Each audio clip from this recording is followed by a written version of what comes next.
Hello, good morning. എല്ലാവർക്കും എൻ്റെ YouTube ചാനലിലേക്ക് സ്വാഗതം.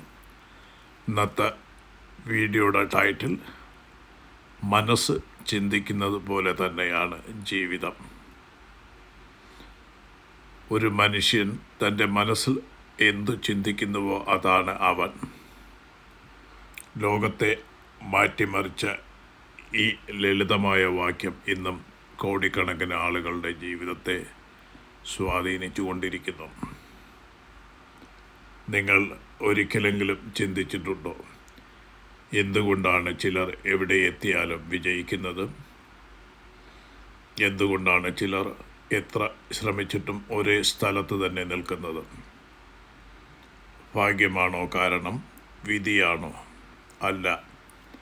അതിൻ്റെ ഉത്തരം നമ്മുടെ സ്വന്തം മനസ്സാണ്. ജെയിംസ് അലൻ തൻ്റെ പ്രശസ്ത ഗ്രന്ഥമായ ആസ് എ മാൻ തിങ്കത്തിൽ പറയുന്നത് ഇതാണ്: നമ്മുടെ ചിന്തകളാണ് നമ്മുടെ ജീവിതത്തിൻ്റെ വിത്തുകൾ. ഒരു വിത്തിൽ നിന്ന് ഏത് വൃക്ഷമാണ് വളരുക എന്ന് വിത്ത് തന്നെ തീരുമാനിക്കുന്നു. അതുപോലെ നിങ്ങളുടെ ചിന്തകളാണ് നിങ്ങളുടെ ഭാവി രൂപപ്പെടുത്തുന്നത്. ഓരോ ദിവസവും നിങ്ങൾ നിങ്ങളോട് എന്താണ് പറയുന്നത്?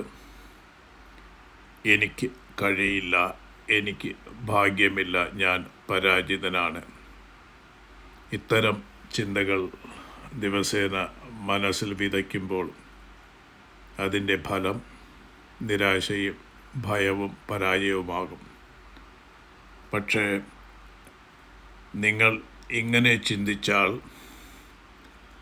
ഞാൻ പഠിച്ചുകൊണ്ടിരിക്കുന്നു, ഞാൻ ഓരോ ദിവസവും മെച്ചപ്പെടുന്നു, എൻ്റെ സമയം വരും, നിങ്ങളുടെ മനസ്സും ശരീരവും ആ ദിശയിലേക്ക് പ്രവർത്തിക്കാൻ തുടങ്ങും.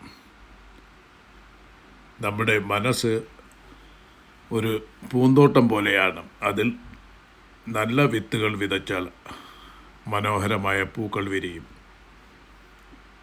എന്നാൽ അത് ഉപേക്ഷിച്ചാൽ കളകൾ സ്വയം വളരും. അതുപോലെ മനസ്സിൽ നല്ല ചിന്തകൾ വളർത്തിയില്ലെങ്കിൽ നെഗറ്റീവ് ചിന്തകൾ സ്വയം ഇടം പിടിക്കും. അതുകൊണ്ടാണ് മനസ്സിനെ സംരക്ഷിക്കുന്നത് ജീവിതത്തിലെ ഏറ്റവും വലിയ ഉത്തരവാദിത്വമാകുന്നത്. ഓർക്കുക, ഓരോ വിജയവും ആദ്യം ഒരു ചിന്തയായിട്ടാണ് ജനിക്കുന്നത്. ഒരു വീട് പണിയുന്നതിന് മുമ്പ് അതൊരു ആശയമായിരുന്നു. ഒരു കമ്പനി ആരംഭിക്കുന്നതിന് മുമ്പ് അതൊരു സ്വപ്നമായിരുന്നു. ഒരു മഹത്തായ കണ്ടുപിടുത്തം ആദ്യം ഒരാളുടെ മനസ്സിൽ തെളിഞ്ഞ ഒരു ചിന്ത മാത്രമായിരുന്നു. അതുകൊണ്ട് നിങ്ങളുടെ ചിന്തകളെ ഒരിക്കലും ചെറുതായി കാണരുത്. നിങ്ങളുടെ ഇന്നത്തെ ചിന്തകൾ നാളത്തെ ജീവിതമായി മാറും. ജെയിംസ് അലൻ മറ്റൊരു വലിയ സത്യം പറയുന്നു: സാഹചര്യങ്ങൾ മനുഷ്യനെ സൃഷ്ടിക്കുന്നില്ല, അവൻ യഥാർത്ഥത്തിൽ ആരാണെന്ന് വെളിപ്പെടുത്തുക മാത്രമാണ് ചെയ്യുന്നത്. കഷ്ടകാലം വരുമ്പോൾ ചിലർ തകരുന്നു, മറ്റു ചിലർ കൂടുതൽ ശക്തരാകുന്നു. വ്യത്യാസം സാഹചര്യങ്ങളിലല്ല, അവരുടെ മനോഭാവത്തിലാണ്. ഒരേ കൊടുങ്കാറ്റിൽ രണ്ട് മരങ്ങൾ നിൽക്കും. ഒന്ന് വീഴും, മറ്റൊന്ന് കൂടുതൽ ശക്തമായി നിലകൊള്ളും. കാരണം അതിൻ്റെ വേരുകൾ ആഴത്തിലായിരുന്നു. അതുപോലെ പോസിറ്റീവ് ചിന്തകളിൽ വേരൂന്നിയ മനസ്സിനെ ഒരു കൊടുങ്കാറ്റിനും എളുപ്പത്തിൽ തകർക്കാനാവില്ല. വിജയിക്കണമെങ്കിൽ ആദ്യം മനസ്സിൽ വിജയിക്കണം. ജീവിതം മാറണമെങ്കിൽ ആദ്യം ചിന്ത മാറണം. ചിന്ത മാറുമ്പോൾ തീരുമാനങ്ങൾ മാറും.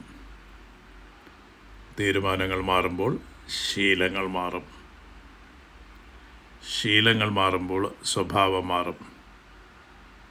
സ്വഭാവം മാറുമ്പോൾ വിധിയും മാറും. അതുകൊണ്ട് നിങ്ങളുടെ ജീവിതം മാറ്റണമെങ്കിൽ ലോകത്തെ മാറ്റാൻ ശ്രമിക്കേണ്ട. ആദ്യം നിങ്ങളുടെ ചിന്തകളെ മാറ്റൂ. ഓരോ രാവിലെയും സ്വയം പറയൂ, ഇന്ന് ഒരു പുതിയ തുടക്കമാണ്. ഞാൻ ഇന്നലെ ഉണ്ടായിരുന്ന ആളല്ല. ഞാൻ എൻ്റെ ഭാവി എൻ്റെ ചിന്തകളിലൂടെ നിർമ്മിക്കുന്നു. ഇത്തരം വാക്കുകൾ വെറും പ്രചോദന വാക്യങ്ങളല്ല. അവ നിങ്ങളുടെ മനസ്സിന് നൽകുന്ന പുതിയ നിർദ്ദേശങ്ങളാണ്. മനസ്സ് വിശ്വസിക്കുന്നതിന് ജീവിതം പിന്തുടരുന്നു. അതുകൊണ്ട് നല്ല ചിന്തകൾ തിരഞ്ഞെടുക്കുക, നല്ല പുസ്തകങ്ങൾ വായിക്കുക, പ്രചോദനം നൽകുന്ന ആളുകളുമായിട്ട് ഇടപഴകുക, നെഗറ്റീവ് വാർത്തകളും വിഷമുള്ള സംഭാഷണങ്ങളും പരമാവധി ഒഴിവാക്കുക. കാരണം നിങ്ങൾ ദിവസേന മനസ്സിൽ നിറയ്ക്കുന്നതാണ് നിങ്ങൾ പിന്നീട് ജീവിതത്തിൽ പ്രകടിപ്പിക്കുന്നത്. അവസാനമായി ഒരു കാര്യം മാത്രം ഓർക്കുക, നിങ്ങളുടെ ജീവിതത്തിൻ്റെ താക്കോൽ നിങ്ങളുടെ കൈകളിലാണ്. നിങ്ങളുടെ ഭാവിയുടെ ശില്പി നിങ്ങളാണ്. ഓരോ ചിന്തയും ഒരു ഇഷ്ടികയാണ്. ആ ഇഷ്ടികകൾ കൊണ്ട് നിങ്ങൾ ഒരു കൊട്ടാരം പണിയാനും അല്ലെങ്കിൽ ഒരു തടവറയും. തിരഞ്ഞെടുപ്പ് നിങ്ങളുടേതാണ്. ഇന്ന് തന്നെ നിങ്ങളുടെ ചിന്തകളെ മാറ്റൂ. കാരണം ഒരു മനുഷ്യൻ മനസ്സിൽ എന്ത് ചിന്തിക്കുവോ അതാണ് അവൻ. നന്ദി. ഈ വീഡിയോ നിങ്ങൾക്ക് പ്രചോദനമായെങ്കിൽ ലൈക്ക് ചെയ്യൂ, നിങ്ങളുടെ സുഹൃത്തുക്കളുമായി പങ്കുവയ്ക്കൂ. ഇത്തരത്തിലുള്ള കാലാതീതമായ ജ്ഞാനങ്ങളും ജീവിത പാഠങ്ങളും അറിയാൻ ഈ ചാനൽ സബ്സ്ക്രൈബ് ചെയ്യൂ. Thank you.